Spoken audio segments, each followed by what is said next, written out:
श्रीनगर का tulip garden क्यों खास है?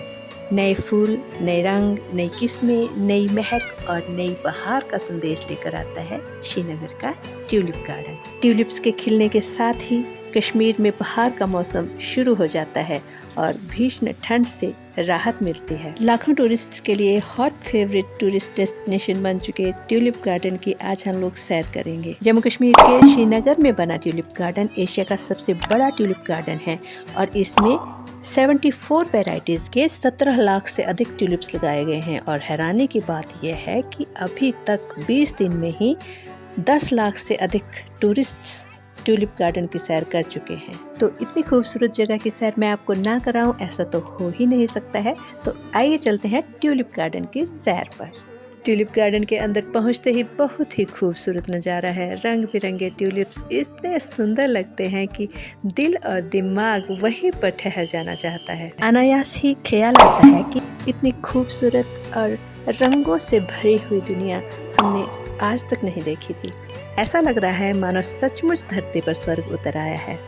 अगर आपको भी ट्यूलिप गार्डन अच्छा लग रहा है तो लाइक अवश्य करें। इतने सुंदर पर्यटक स्थल पर कब और कैसे जाएं और जाने से पहले किन चीज़ों का ध्यान रखना चाहिए, आए जाने सब कुछ। ट्यूलिप गार्डन को इस वर्ष पर्यटकों के लिए 26 मार्च 2025 को खोला गया था। उसमें इसका उद्घाटन जम्मू कश्मीर के चीफ मिनिस्टर उमर अब्दुल्ला जी ने किया। लगभग 30 हेक्टेयर में फैला हुआ ट्यूलिप गार्डन एशिया का सबसे बड़ा ट्यूलिप गार्डन है और इसका नाम Indira Gandhi memorial tulip garden है। डल झील के साथ साथ बनाया गया यह गार्डन जबरवन रेंज में बनाया गया है, जिसे एक ढलान वाली जमीन पर सीढ़ीदार तरीके से बनाया गया है, जिसमें 7 सीढ़ियां हैं और हर सीढ़ी कई हेक्टेयर्स की है और हर एक सीढ़ी को आप एक फेज कह सकते हैं और उसमें हर एक फेज में अलग तरह से सजाया गया है। इसको अलग तरह से ट्यूलिप्स लगाए गए हैं। ये यहाँ पर आप देख सकते हैं, ये सबसे सुंदर जगह है यहाँ की, जो मुझे क्या हर एक दर्शक को, हर एक पर्यटक को ये सबसे सुंदर लगती है। और बीचों बीच सारे बाग के बिल्कुल एक सीधी लाइन में फाउंटेन्स लगाए गए हैं, कहीं पर छोटे कहीं पर बड़े। जहाँ पर एक नेक्स्ट फेज स्टार्ट होता है वहाँ पर बड़ा फाउंटेन है और बीच में छोटे फाउंटेन्स लगाए गए हैं और टॉप में जो 7वीं सीढ़ी है सबसे ऊपर, वहाँ पर सबसे बड़ा फाउंटेन लगाया गया है। यहाँ पर बहुत रंग बिरंगे जो हैं ट्यूलिप्स हैं और ट्यूलिप्स के साथ साथ अन्य वैरायटीज़ के भी प्लांट्स लगाए गए हैं। इस स्थान पर पिक्स क्लिक करने और रील्स बनाने की होड़ लगी रहती है। कोई ही पर्यटक होगा जिसने यहाँ पर फोटो नहीं खिंचवाई होगी। हम लोगों ने भी यहाँ पर बहुत सारी पिक्स ली और रील्स बनाई। काफ़ी शॉर्ट्स तो आप मेरी शॉर्ट्स वीडियो में देख चुके होंगे। फूलों की शेप का फाउंटेन बहुत ही सुंदर लगता है। ट्यूलिप्स के साथ साथ यहाँ अन्य वैरायटीज़ के भी फूल रखे गए हैं। यहाँ पर इतने रंग बिरंगे और सुंदर फूल हैं कि आंखें और मन तृप्त हो जाता है। ये ट्यूलिप गार्डन का फर्स्ट फेज़ है और अब हम सेकंड फेज़ की ओर जा रहे हैं। हर एक फूल को इस तरह से तराशा गया है कि मानो जौहरी ने अपना कमाल दिखाया हो। ट्यूलिप गार्डन को सुंदरता के इस मुकाम तक पहुंचाने के लिए लगभग 100 गार्डनर्स की 6 महीने की लगातार मेहनत है। उनकी 6 महीने की प्लानिंग और देखभाल और दिन रात की जो मेहनत है, उसका ये फल है कि ये इतने सुंदर तरीके से खिलकर सामने आए हैं। फ्लोरिकल्चर के एम्प्लॉयज़ और ऑफिसर्स की अथक मेहनत का ही यह फल है कि यह गार्डन आइकॉनिक ट्यूलिप गार्डन की तरह पूरे वर्ल्ड में फेमस हो रहा है। ट्यूलिप्स के अलावा यहाँ 46 अन्य प्रकार के फूल हैं, जिनमें हाइथिन्स, डैफोडिल और रेनिकुलस भी शामिल है, जिन्हें हॉलैंड से लाया गया था। इस समय हम ट्यूलिप गार्डन के सेकंड फेज में हैं। साइडों में यहाँ मैपल के प्लांट्स लगाए गए हैं और काफ़ी चौड़ा रास्ता यहाँ पर रखा गया है ताकि पर्यटक आसानी से घूम सकें और फूलों को भी कोई नुकसान ना हो। 2007 में जब इस उद्यान को खोला गया था तो इसका उद्देश्य कश्मीर घाटी में फूलों की खेती और पर्यटन को बढ़ावा देना था। क्योंकि पर्यटन यहाँ पर मई से शुरू होता था तो इसको 2 महीने तक एक्सटेंड करने के लिए ट्यूलिप गार्डन बनाया गया। पहले इसे सिराज बाग के नाम से जाना जाता था। तब एम्स्टर्डम के केउकेनहॉफ ट्यूलिप गार्डन से कई रंगों के लगभग 17.5 लाख ट्यूलिप बल्ब यहाँ लगाए गए। तब से हर वर्ष मार्च अप्रैल में यहाँ ट्यूलिप फेस्टिवल का आयोजन किया जाता है। ये जो पीले रंग के फ्लावर्स आप देख रहे हैं, ये है रेनुनकुलस फ्लावर्स। श्रीनगर का ट्यूलिप गार्डन हर वर्ष केवल 1 महीने के लिए खुलता है, क्योंकि ट्यूलिप्स के फूलों की सेल्फ लाइफ बहुत छोटी होती है। आमतौर पर गार्डन को मार्च के लास्ट वीक में खोला जाता है, लेकिन अगर आप फूलों को पूरी तरह खिला हुआ देखना चाहते हैं तो अप्रैल के सेकेंड वीक में आप यहाँ आएँ। पहले और दूसरे हफ्ते के बीच में आना सबसे अच्छा रहता है, क्योंकि उसके बाद बारिशें हो जाती हैं तो उससे ट्यूलिप्स खराब हो जाते हैं, और अप्रैल के लास्ट वीक तक ही यह बाग खुला रहता है। ट्यूलिप गार्डन के खुलने का समय सुबह 9 बजे से शाम को 7 बजे तक है। वहीं अगर इसके टिकट प्राइस की बात करें तो एडल्ट्स के लिए टिकट 75 रुपीज़ का है, जबकि बच्चों के लिए 30 रुपीज़ का टिकट लगता है। गार्डन में रंग बिरंगे फूलों वाले पौधों और पेड़ों की भरमार है। ट्यूलिप गार्डन के साथ ही बोटेनिकल गार्डन की बाउंड्री लगती है। ये जो भी आपको फाउंटेन्स दिख रहे हैं ये बोटेनिकल गार्डन के हैं। सामने जो रेंज है इसी के ऊपर आपको यहाँ परी महल और चश्मा-शाही बाग दिखेंगे। ये जो झील आपको दिख रही है ये बोटेनिकल गार्डन की है। यहाँ हजारों की संख्या में मेडिसिनल प्लांट्स, फ्लावर्स और प्रागैतिहासिक प्लांट्स भी हैं। सामने जो पहाड़ी दिख रही है वो शंकराचार्य की पहाड़ी है।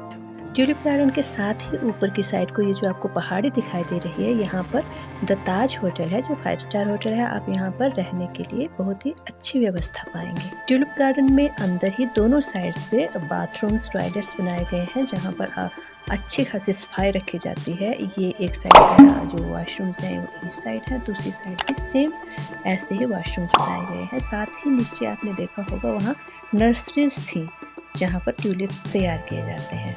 इसमें हम ट्यूलिप गार्डन के 3rd फेज़ में हैं और इस तरह से इसको मेंटेन किया जाता है कि कुछ फ्लावर्स पहले लगाए जाते हैं ताकि उनमें फ्लावरिंग जल्दी हो, और कुछ फ्लावर्स को बाद में लगाया जाता है ताकि उसकी जो फ्लावरिंग है वो बाद में हो, ताकि टाइमिंग जो है ट्यूलिप्स के खिलने की अलग अलग हो और थोड़े लंबे समय के लिए ट्यूलिप गार्डन को यात्रियों के लिए खोला जा सके। यहाँ पहुँचने के लिए श्रीनगर का सबसे नज़दीकी एयरपोर्ट श्रीनगर इंटरनेशनल एयरपोर्ट है, जो देश के बड़े शहरों से जुड़ा है। एयरपोर्ट से ट्यूलिप गार्डन लगभग 18 किलोमीटर की दूरी पर है, जिसे टैक्सी या लोकल कैब से आसानी से कवर किया जा सकता है। अगर आप ट्रेन से आ रहे हैं तो जम्मू तवी रेलवे स्टेशन पर उतरना होगा, जो श्रीनगर से लगभग 270 किलोमीटर है। थोड़े ही समय में यहाँ के लिए भी डायरेक्ट ट्रेन कटरा से चलेगी। अभी चलने वाली थी लेकिन कुछ कारणों की वजह से नहीं हो पा रहा है, लेकिन चलने वाली है। और अगर आप बस से श्रीनगर पहुँचना चाहते हैं तो तब भी आप आ सकते हैं, खुद ड्राइव करके आ सकते हैं। यहाँ पर बस से ट्रैवल करना चाहते हैं तो नेशनल हाईवे 44 से आप 5 से 7 घंटे में श्रीनगर पहुँच सकते हैं, और अगर खुद ड्राइव करके आप आना चाहते हैं तब भी 4 से 5 आवर्स में आप श्रीनगर पहुँच सकते हैं जम्मू से। जम्मू श्रीनगर हाईवे पर मैंने एक डिटेल्ड वीडियो बना रखी है। आप जब भी यहाँ आने का प्रोग्राम बनाएं तो उससे पहले उसे आप अवश्य देखें, क्योंकि उसमें बताया गया है कि आपको कब आना चाहिए, कब नहीं आना चाहिए, किन खास बातों का ध्यान रखना चाहिए जम्मू श्रीनगर नेशनल हाईवे पर ड्राइव करते समय। इसमें हम ट्यूलिप गार्डन के लास्ट फेज़ पर हैं जो टॉप मोस्ट है, और यहाँ पे सबसे बड़ा फाउंटेन है, और इसके पास बैठकर और इसको देख के बहुत ही आनंद आया। यहाँ से ट्यूलिप गार्डन का पूरा व्यू दिखता है, और यहाँ पर हम थोड़ी देर के लिए रेस्ट करने के लिए बैठ के यहाँ पर बैठे थे हम लोग, और यहाँ से पूरा हमें फाउंटेन भी दिख रहा था और नीचे की तरफ तो हमें पूरा ट्यूलिप गार्डन भी दिख रहा था। बच्चे यहाँ खेल रहे थे, और इस जगह से हमारी काफ़ी यादें भी जुड़ी हुई है, क्योंकि हमारे बच्चे जब छोटे छोटे थे तो ये जो यहाँ पे आपको छोटी सी पहाड़ी दिख रही है, पेड़ दिख रहा है, यहाँ पर काफ़ी उछल कूद मचाते थे। और साथ ही वो जो आगे जा कर के आपको पेड़ दिख रहा है ये वाला, यहाँ पर भी बच्चे खूब इंजॉय किया करते थे। यहाँ से नीचे को कूदते थे और खूब फ़ोटोज़ लेते थे, वीडियोज़ बनाते थे। तो यहाँ से काफ़ी यादें हमारी जुड़ी हुई हैं। पूरा नज़ारा यहाँ से हमने काफ़ी देर तक यहाँ हम बैठे और एंजॉय किया। आई होप आपको वीडियो पसंद आ रही होगी। अगर आपको वीडियो पसंद आ रही है तो लाइक कर दीजिए और अपने दोस्तों के साथ भी शेयर कर दीजिए। और ये है पूरा यहाँ पर बोर्ड लगा हुआ है, यहाँ सारा डिटेल यहाँ पर लिखा गया है कि कब खोला गया ट्यूलिप गार्डन, और 2007 में इसे खोला गया, फिर बाद में सोनिया गांधी जी ने इसका उद्घाटन किया। तो यहाँ सारी इन्फॉर्मेशन की लिखी हुई, और ये सारा आपका थोड़ा सा फास्ट मैंने यहाँ स्पीड कर दिया है। यहाँ लास्ट फेज़ जो है उससे अब हम वापस आना शुरू हो गए हैं, और अब हम एक लास्ट साइड हमारे बच गए जहाँ हम नहीं गए हैं, अब उसी तरफ को जा रहे हैं। पहले यहाँ कैफेटेरिया भी हुआ करता था जिसमें खाने पीने का सब कुछ मिल जाया करता था, बच्चों के लिए सब कुछ, अपने लिए भी खाने के लिए पूरा इंतजाम होता था। लेकिन उससे एक बात होती थी कि यहाँ पर बहुत सारा कूड़ा फैल जाता था और गंदगी फैल जाती थी। इस बार उसको हटा दिया गया है और जगह जगह पर पानी के लिए टैप्स लगाए गए हैं, फिल्टर्ड वाटर है, कूल वाटर है। और लेकिन कैफेटेरिया को हटा दिया गया है, बाहर ही खाने का जो है पूरा इंतजाम बाहर है। और बार बार अनाउंसमेंट्स की जाती हैं कि आप अपनी यात्रा को 2 घंटे के लिए रिस्ट्रिक्ट करें ताकि ज़्यादा भीड़ ना हो गार्डन में। लेकिन अच्छा है, 2 घंटे में कवर हो जाता है, 2 घंटे में आसानी से कवर हो जाता है पूरा ट्यूलिप गार्डन। और बाहर तो खाने के लिए सब कुछ मिल ही जाता है। हाँ, पानी की बोतल आप अवश्य अपने साथ लेकर आएँ या जूस लेकर आएँ साथ।